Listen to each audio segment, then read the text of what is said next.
Seperti itu. Ini fotoku dulu waktu belum pakai kerudung ya. Jadi seperti itu. Lanjut.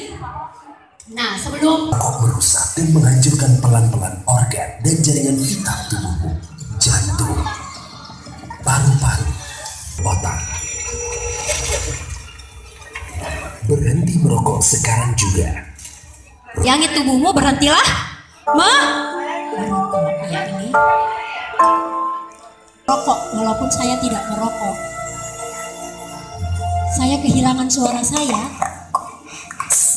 Meninggal sekitar 45 hari yang lalu.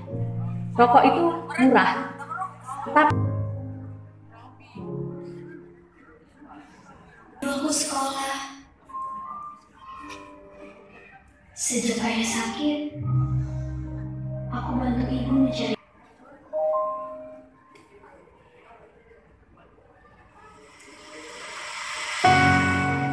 Ya kenapa rokoknya? Dampaknya, dampak terhadap tadi video pertama kepada istrinya. Jadi ada bapak-bapak yang merokok dan akhirnya terjadi kanker paru, tadi kanker tenggorokan. Dampaknya apa?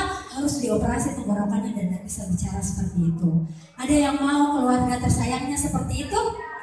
Nah, mulai dari sekarang jangan coba-coba lagi kembali ke merokok. Kalau yang belum pernah jangan coba-coba sama sekali karena nanti bisa berbahaya. Seperti itu. Nah.